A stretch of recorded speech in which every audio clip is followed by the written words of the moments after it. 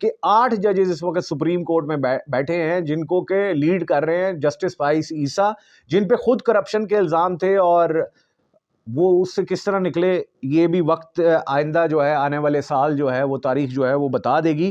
لیکن 8-7 کا مقابلہ ہے. اب جسٹس فائز عیسیٰ نے ایک نیا شوشہ چھوڑا کہ 2 ججز جو ہیں وہ اور تعینات کیے جائیں، چیف جسٹس سرحد اور ایک اور چیف جسٹس جو ہے ان کو لے کر آیا جائے. مقصد کیا ہے کہ اپنی من پسند نون لیگ کا ہمیشہ سے وتیرہ رہا ہے کہ وہ ججز کو اپنی من پسند جوڈیشری جو ہے اس کو لے کر آتے ہیں. اب اس کے لیے انہوں نے چیف جسٹس کو لکھ دیا ہے. کل آپ کو پتا ہے کہ انہوں نے جو سو کالڈ جو بل منظور کروائے، جو 2 نمبری کروائی آئین کے ساتھ، کل اس کے حوالے سے بھی پٹیشن پریکٹس اینڈ پروسیجر کی لگی ہوئی ہے، اور 8 رکنی بینچ اس کی بھی کل سماعت کر رہا ہے. تو جسٹس فائز عیسیٰ اس وقت فرنٹ فٹ پہ آ کے کھیل رہے ہیں اپنے گروپ کی جانب سے، اور آئین کے ساتھ نہیں کھڑے ہیں. حالانکہ آئین میں واضح لکھا ہوا ہے کہ 90 دن ہیں الیکشن کے، اس میں الیکشن ہونا چاہیے. لیکن ڈٹائی کی انتہا ہے کہ پاکستان کے طاقتور ترین حلقے بھی اس وقت اسی پلان پہ عمل درآمد کر رہے ہیں جس پہ پی ڈی ایم ہے،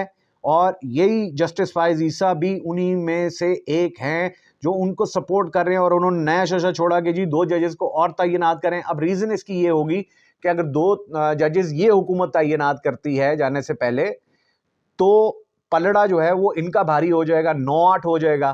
یعنی 17 ججز ہونے چاہیے، 15 ہیں، ماضی میں بھی کم رہے ہیں. فیاض راجہ نے اس پہ بڑی اچھی ان ڈیٹیل ڈیپتھ بات کی ہے.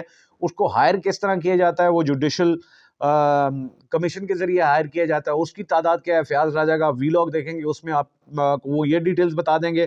خواتین و حضرات، اب معاملہ یہ ہے کہ عمران خان نے آج طبلِ جنگ بجا دیا. آج انہوں نے کہہ دیا، فائنل وارننگ دے دی کہ مذاکرات، میں پہلے بھی کہتا ہے کہ یہ صرف نام نہاد مذاکرات ہیں. نون لیگ جو ہے وہ منافقانہ کھیل رہی ہے اور ان مذاکرات میں کچھ نہیں رکھا. اب کل فائنل راؤنڈ ہے، لیکن عمران خان نے پہلے ہی اعلان کر دیا کہ اگر 14 مئی سے پہلے حکومت جو ہے وہ نہیں ختم ہوتی تو پھر معاملات جو ہیں وہ روڈوں پر ہوں گے. آئین اگر نہیں ہوگا تو لوگ روڈوں پر ہوں گے. دوسرے لفظوں میں انہوں نے انقلاب کی کال دے دی ہے.